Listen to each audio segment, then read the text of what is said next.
बिस्मिल्लाहिर्रहमानिर्रहीम अस्सलाम वालेकुम। स्टूडेंट, ऑब्जेक्ट के बारे में पढ़ते हैं कि ऑब्जेक्ट क्या होता है।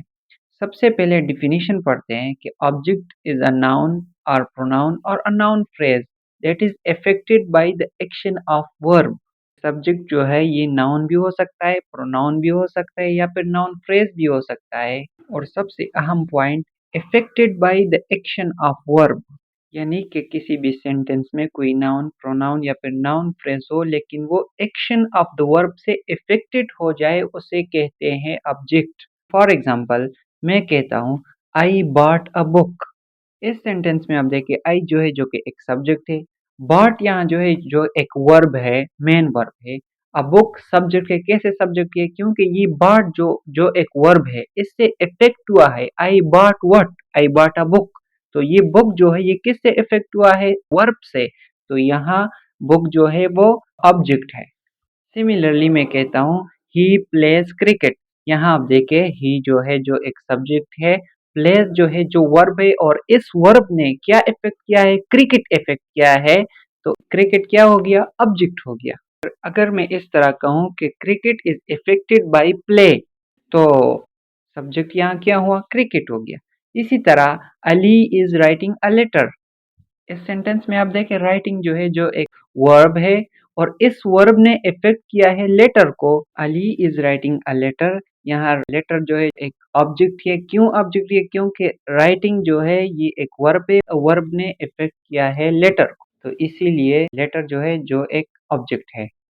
डेफिनेशन क्लियर हो गया। आगे बढ़ते हैं, टाइप्स की तरफ बढ़ते हैं। ऑब्जेक्ट के तीन बेसिक टाइप है: direct object, indirect object and cognate object. पहले डायरेक्ट और इनडायरेक्ट ऑब्जेक्ट पढ़ते हैं। देखिए ये भी एक ऑब्जेक्ट होते हैं, डायरेक्ट ऑब्जेक्ट और इनडायरेक्ट, लेकिन आपने इसको पॉइंट आउट करना है कि डायरेक्ट ऑब्जेक्ट कौन सा है और इनडायरेक्ट ऑब्जेक्ट कौन सा है।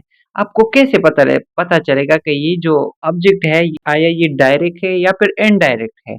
फॉर एग्जाम्पल, अगर आपको कोई सेंटेंस दिया हुआ है तो आप इसमें कैसे फाइंड आउट करेंगे कि आया ये जो ऑब्जेक्ट है ये डायरेक्ट है या फिर इनडायरेक्ट है? सबसे पहले आप वो सेंटेंस राइट डाउन करें। फॉर एग्जाम्पल एक सेंटेंस है I bought a book. Sentence मैंने लिख दिया। अब मैं दूसरा काम जो करूंगा वो जो इस सेंटेंस में वर्ब है इसको मैं क्वेश्चन करूंगा। कैसे? मैं कहता हूँ I bought what, I bought why, I bought wear. इसी तरह हु या टू whom। इसी तरह अब देखें ये जो क्वेश्चन आपने वर्ब से जो क्वेश्चन किए, अभी ये वर्ब किसका जवाब दे रहा है? कौन से क्वेश्चन का जवाब दे रहा है? इस सेंटेंस में देखें आई बॉट अ बुक, तो यहाँ बॉट जो है वो किसका आंसर दे रहा है? व्हाट का आंसर दे रहा है। I bought what? I bought book. तो यहाँ बुक जो है वो डायरेक्ट ऑब्जेक्ट है, यानी कि जब वर्ब हमें व्हाट का आंसर देता है तो सब्जेक्ट होगा वो कौन सा होगा? डायरेक्ट सब्जेक्ट होगा।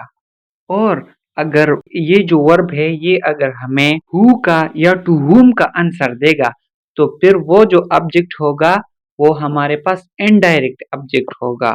फॉर एग्जाम्पल, इस एग्जाम्पल को आप देखें, Ali gave a fish to the cat.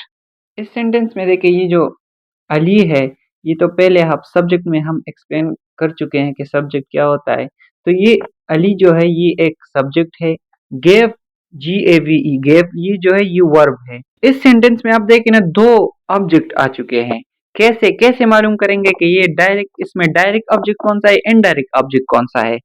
तो चलो गेव को क्वेश्चन करते। गेव जो कि एक वर्ब है इसको क्वेश्चन करते।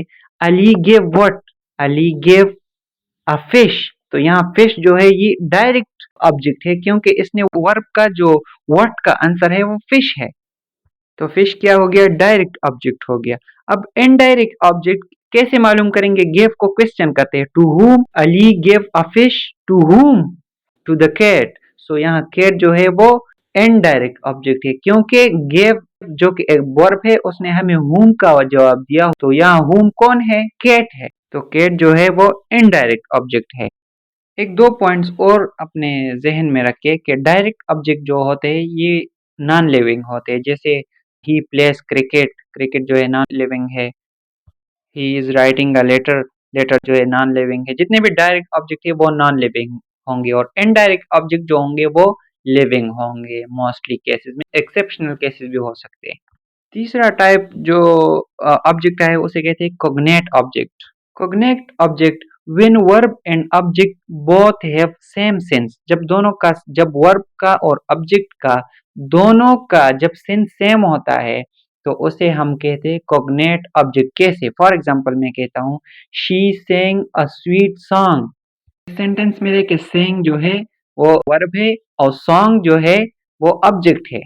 अब सेंग का और सॉन्ग का यहाँ सब्जेक्ट और ऑब्जेक्ट का सेंस कैसे सेम है? सेंग अगर मैं कहता हूँ शी सेंग, ऑलरेडी सेंग उसने गाया तो गाना ही गाया होगा ना। फिर सॉन्ग जो है ऑलरेडी गाना और गाया तो दोनों का सेंस सेम हो गया। इसी तरह दूसरा एग्जांपल है सोल्जर फॉट अ फाइट। यहाँ फाट जो है जो वर्ब है और फाइट जो है एक ऑब्जेक्ट है, तो फाट और फाइट दोनों का सिन सेम है। कैसे? अगर मैं कहता हूँ सोल्जियर फाट तो जाहिर सी बात है उसने जंग ही लड़ा होगा ना, फाइट ही लड़ा होगा। तो फाट और फाइट का सिन सेम है। ऊपर सेंटेंस में सॉन्ग और दूसरे सेंटेंस में फाइट, ये दोनों क्या है? कोग्नेट ऑब्जेक्ट है। एक और भी लेते हैं इसके ऊपर। जब वर्ब हमें आंसर देता है व्हाट का, तो रिजल्टेंट जो ऑब्जेक्ट होगा वो क्या होगा? डायरेक्ट ऑब्जेक्ट होगा। जब वर्ब आंसर देता है whom का, तो ऑब्जेक्ट क्या होगा? इनडायरेक्ट ऑब्जेक्ट होगा। लेकिन एक बहुत जबरदस्त पॉइंट, लेकिन जब वर्ब आंसर देता है when का, where का, why का, तो फिर इसे क्या कहेंगे?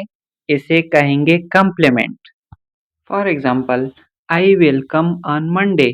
इस सेंटेंस में देखिए कम जो एक वर्ब है इसको क्वेश्चन करते हैं तो ये हमें व्हेन का आंसर देता है। आई will come when?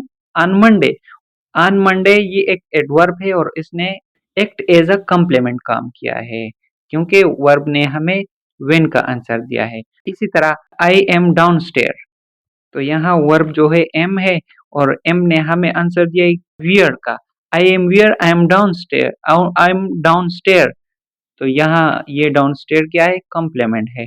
I speak slowly, how I speak, how का आंसर दिया है स्पीक ने, आई स्पीक स्लोली, तो यहाँ स्लोली जो है क्या है? कॉम्प्लीमेंट है।